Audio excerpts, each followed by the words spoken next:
2 Corinthians 5:7 states, "For we walk by faith and not by sight." In the comedy game, you can go from performing in a packed arena one night to a half-filled bar the next. To be a comedian, you have to hustle hard, grind harder, and keep working towards fulfilling your dreams, even when it seems like you're walking alone. Welcome to Inside Jokes, where we explore the comedy journey of comedians as they share their experiences performing in comedy clubs and in everyday life. Today on episode 1, I take a walk with comedian, actress, legend, comedy beast, Miss Christy Miller. Come on, everybody, time to go inside.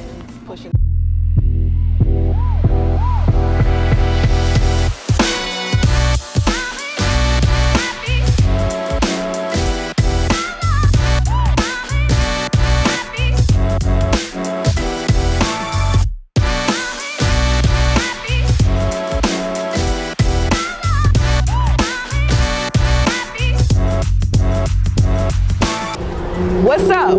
Welcome to Inside Jokes, and I'm your host, comedian Aja Bennett.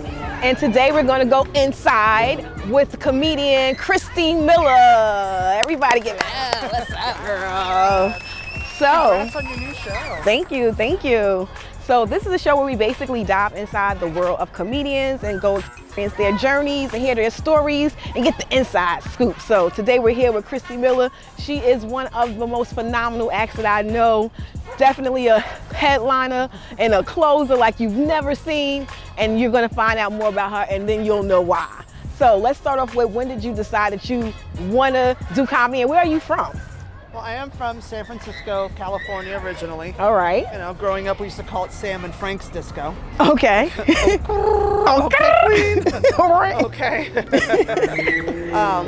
When I was a little kid, I used to listen to like old comedy albums like Richard Pryor, Buddy Hackett, George Carlin, Right. Cheech and Chong. Like my mom and my sister had all those albums, so I would listen to them. And as you know, time went on, like when Showtime came out, Right. and it was a primetime channel, and they would have like comedy specials on there, and then HBO came out a couple years later, Right. and it was all like comedy specials, so I would watch comedy shows after comedy shows, and I remember thinking, just watching people laugh Right. and feeling them laugh is Right. like the most amazing feeling on the planet. I'm like, that's what I want to do. Awesome. And I'm like, but that'll never happen to me. Okay, so how did you get started? Like, when did you get started? I moved to Los Angeles in '94, and I was working on a movie called Strange Days with my best friend Kira. We were like action actors, and we got bumped up to SAG, and we were doing light stunt work to buffer the stuntmen because there's a lot of crazy stuff that happened in that movie. Wow. So it's Angela Bassett, Julia Lewis, Ray Fiennes, Tom Awesome. Sizemore, the late Tom Sizemore, rest in peace. Yes. Directed by Catherine Bigelow, a diva. She is insane. Yes, ma'am. We wrapped the film, and we're at our apartment, and she goes, "If you don't go to the Comedy Store and get on that stage, I'm going to kill you." And I was 24 years old, and I said, "All right, I'll make a deal. If I go there to get a job as a waitress, that means I'm supposed to be in that building and supposed to do stand-up. If I don't get a job as a waitress, then I'm not supposed to be there." Okay. So I went in. 30 seconds later, I had the job. Guess who's and waitress? The day manager was a big old queen, and we kikied for like 3 hours. And I was in, so I'm like, all right, I guess I'm supposed to be here. Nice. And then a week into it, I met Paul Mooney. Wow. My first week there, and changed my whole life. Wow. So how did that go? So once you met Paul Mooney, how was your experience? Like, how did your world change after that? He opened up doors for me that a normal white female comic wouldn't necessarily get to experience. So I did a lot of black rooms. Wow. As well as the Comedy Store and the Improv and the Factory and all that stuff.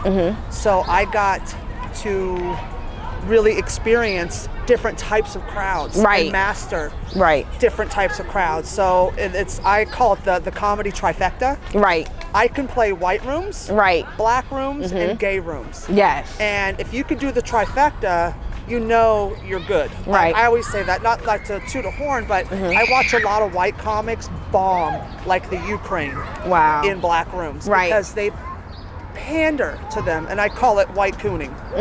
You know, I'm like, you're tap dancing, you dropped a piece of cotton while you were up there. Wow. To relate, big Right. stop, just be yourself. Right. And that's why I think it worked so well with Mooney, and Mooney gave me that freedom. Homie, be yourself. Just Right. you have a freedom on that stage that Right. they don't like, and they want to lynch you.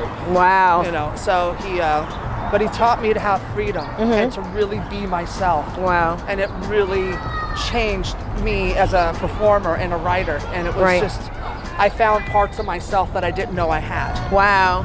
So how long? Mitzi really nurtured me too. Oh, Mitzi, right. Mitzi Shore, the owner of the Comedy Store, the late owner. The late, The late, great queen. Great queen. So how long did you work with Paul Mooney, and who else did you work with? I worked with Paul about 12 years on and off. He's the reason I moved to New York City in 2005. All right. And he's like, homie, they love you in New York. Get out of Prejudice, LA. Wow. Get to New York.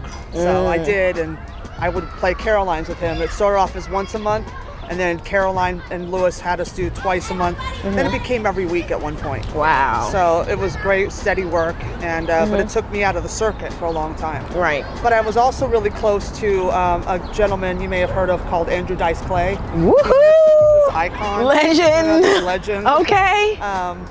I got really close to him when I was in Los Angeles, and I did a show or two with him. Okay. And I was on his album cover in 2000, Face Down, Ass Up. Okay. I arranged that whole album cover. Ooh, what a face. And it was me and two porn stars. Nice. Midori and Christy Swanson. And Midori, here's a little waste of useless information. She is Jody Watley's sister.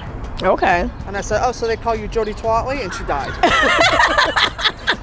But so I worked with Dice, and then when I moved to New York, I just kind of cut contact with everybody because I figured no one would want to talk to me because I was depressed. Wow. And I just stuck with Mooney. And then it came down to I ran into Dice in Eleanor a few years ago, walking on the street. I was in the diner. I just left Broadway Comedy Club with Teddy Smith, another legend comic. All right. We did a show, and then Dice came in to the diner, and we're like, oh my God. And it was like, it'd been like 14 years since we'd seen each other. Right. But we picked up right where we left off, because that's the thing about the Comedy Store. It's like you're a bonded family. Right. Like once you're a store comic, it's like blood. It's okay. like, it's just automatic. All right. And we picked up right where we left off. So I did some shows with him in 2019, and then COVID hit, and that set all that back. Wow. And then last year, or 2021, he got Bell's palsy, so I did a couple of his palsy shows. They filmed a documentary on him, so when that comes out, you'll see me in that. Okay. During the palsy years, and but it was fun. And Dice is such a great, phenomenal mentor and such a supportive and loves funny women. Like loves it. If you're funny and you're a woman, he will push you to be who you are. Nice. And he's really an amazing human being.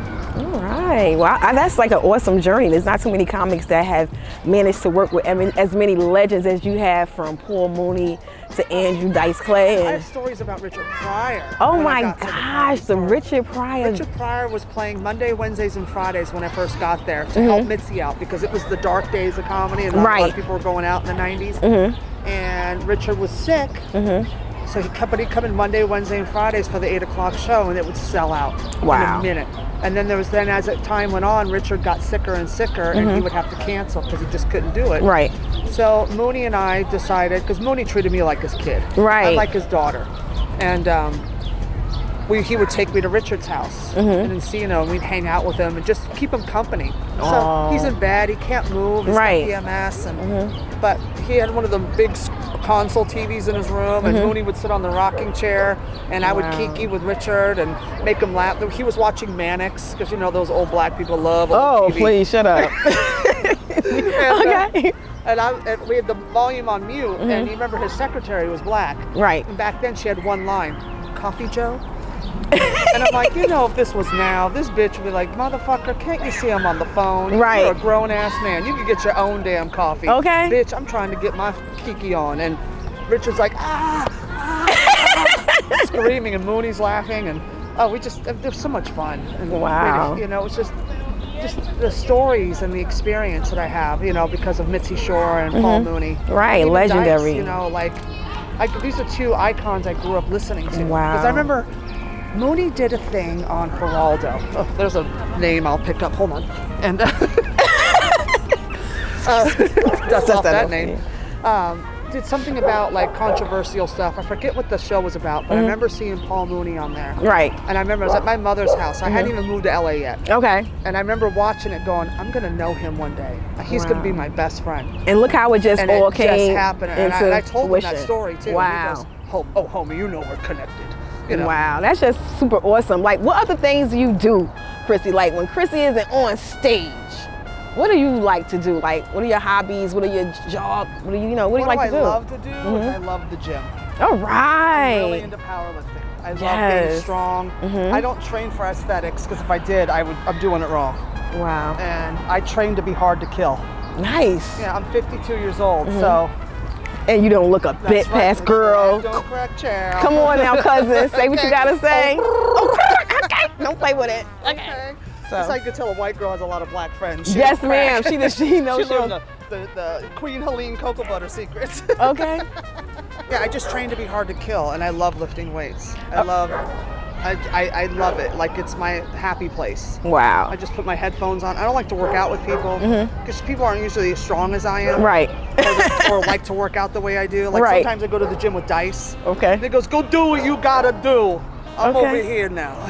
Okay. And he's doing his biceps. He's doing bodybuilder shit. I'm all deadlifting, and he goes, yeah, I'm not doing that. Okay, he'll leave that to you. Right? I'm like, it's fine, whatever. I go, I'll do what you want to do. This is easy. And he's like, and he feels so mad. He gets so mad at me at the gym. My goodness.